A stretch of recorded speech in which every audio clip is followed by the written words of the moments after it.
Аз съм Елохим Аполон. Аз дойдох в това трудно за планетата Земя време, за да ви дам универсална рецепта за благосъстояние, радост и вдъхновение. Аз съм отговарящият за проявление на прекрасното в физическата октава и в по-финните светове. Аз съм отговорен за вдъхновението и озарението. Хората забравиха за моето съществуване. Хората повече не ме призовават, когато пристъпват към каквато и да е дейност. Цялата човешка дейност трябва да се съпровожда от божествено вдъхновение. Каквото и да правите във вашата октава, трябва да го правите с радост и вдъхновение. О, това е много просто, възлюбени. Вие не изпитвате възвишени чувства, защото сте обкръжени от несъвършени форми, несъвършени звуци, несъвършени хора. И за да изравните вибрациите на вашия свят с божествените вибрации, вие трябва да изпълните вашия свят с съвършени образци във всеки вид дейност. И на първо място в областта на изкуството. Но дори тогава, когато не сте художник, композитор, музикант и сте много далече от изкуството, дори тогава се обръщайте за помощ към мен и аз ще изпълня всяка ваша молба с божествено вдъхновение. И ако приготвяте примерно празнична торта или правите ремонт в жилището си, аз ще изпълня тази ваша работа с вдъхновение и радост. И резултатът от тази ваша работа ще се появи в една абсолютно съвършена форма. Представете си, ако всички хора в своята всекидневна работа се ръководиха от божественото вдъхновение. Техният труд щеше да бъде одухотворен и резултатът от тяхната работа щеше да има по-съвършени вибрации. На вас не ви достига радост и вдъхновение в живота. Но това е само защото вие сами сте лишили себе си от тези блага, отказвайки се да сътрудничите с Божествения свят. Всички велики произведения на изкуството, в която и да е негова разновидност, винаги са били вдъхновени свише. И човекът, който ги е създал, просто е предоставил на висшите сили да творят чрез него. Така са се създавали всички най-добри произведения на изкуството. Никой, възлюбени, не ви е отнемал правото на сътрудничество с Бога и божествените сили. Елементариите, които са като същества, поддържащи формата, ангелите като представители на висшия свят, винаги са готови за сътрудничество и винаги са готови да ви помогнат. Точно така, както и аз искам да ви помогна. Вие сами сте създали около себе си непоносими условия, в които не могат да пребивават представителите на висшите светове. Необходимо е да се измъкнете от този порочен кръг.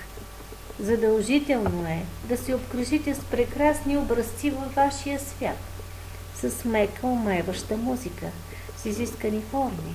Необходимо е от ранно детство да възпитавате вкус към прекрасното в новото поколение хора. Чувството за прекрасно, знанието за пропорции, чувството за такта в общуването не само с хората, но и с представителите на финния свят трябва да бъде усвоено от новото поколение хора, заедно с майчиното мляко. Тогава, пораствайки, тези хора ще се умеят така да организират своето жизнено пространство, че ангелите и елементалиите ще могат постоянно да присъстват рядом с тях. И е възможно и аз самият да мога да съм до вас, за да насоча ръката ви в работата, която вършите, и тя да може да прокара линия, на чието изящество ще се възхищават всички. Всичко във вашия живот зависи от това, какви сили поддържате около себе си и на какво вие самите отдавате предпочитание.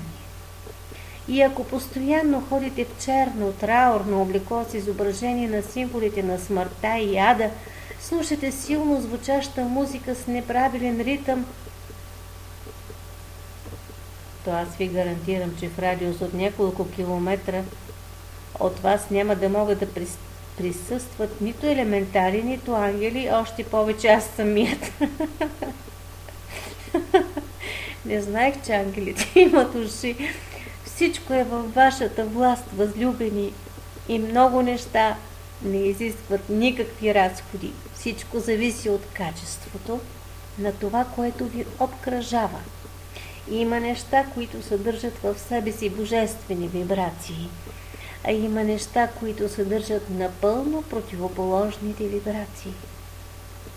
Необходимо е да се научите да правите разлика, защото качеството на онова, което ви обкръжава, ще привлича във вашия живот същества на светлината или същества на тъмнината.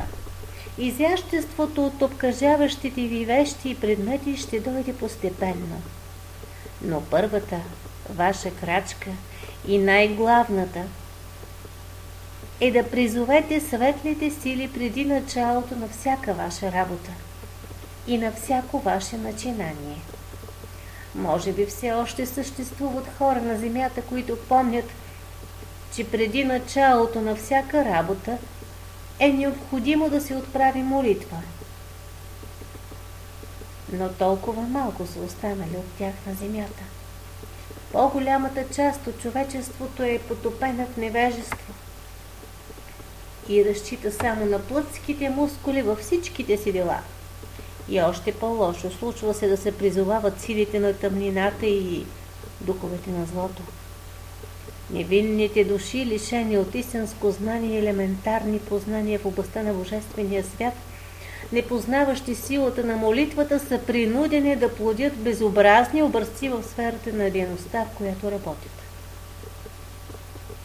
Само и единствено призоваването на силите на светлината преди началото на всяка ваша работа, домашна, обучение, занимание, каквото и да правите всеки ден и по няколко пъти на ден, е способно след определено време напълно да промени вашия живот и да го изпълни със светлина и вътрешен смисъл. Това изобщо не е обременяващо, мили мои възлюбени. И не струва нищо. Необходимо е единствено и само вашето желание. Аз много добре разбирам, че твърде много хора, изпитващи върху себе си постоянен натиск от страна на небожествените проявления на вашия свят, постоянно се намират в депресивни състояния на съзнанието. Това е естествено и друго яче не може и да бъде. Но вие сте длъжни да заставите себе си и да се движите. Вие сте длъжни сами да се измъквате от тресавещото на вашия свят. Постепенно, изпълвайки вашия свят с все повече и по-съвършени образци и проявления.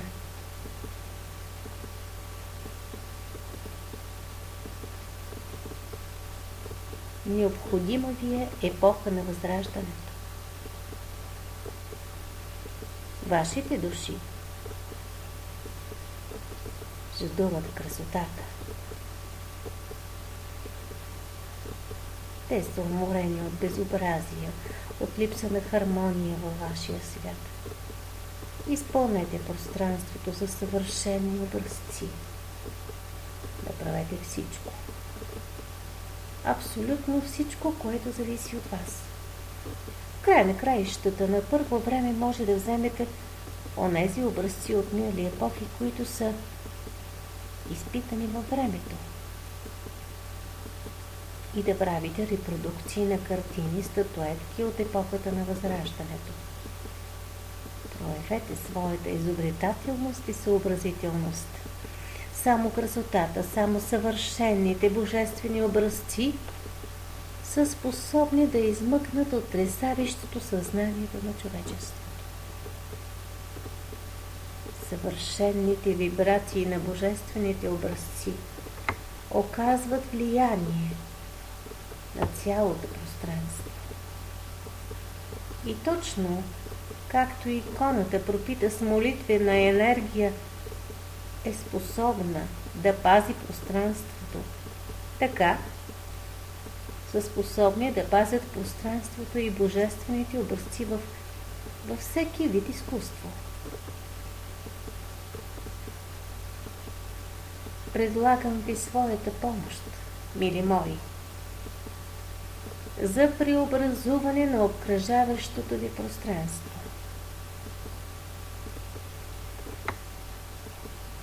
Обърнете се към мен. В името на Отца и Сина и на Светия Дух. Аз съм това, което съм. Елохим, Аполон, аз те моля да вземеш под свой контрол пространството, което ме обкръжава, и да го изпълваш само с божествени проявления навсякъде, където и да си намирам. У дома, на работа, на обществени места. А също и мен самата. Искам и аз самата да бъда едно абсолютно божествено проявление. Там, където мога да проявя своето присъствие, аз ще изпълня вашата молба към мен.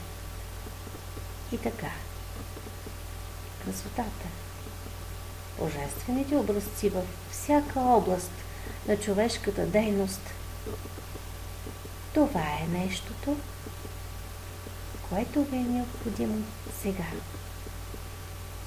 Красота, изящество. Аз съм Елохим, Аполон, и съм с вас.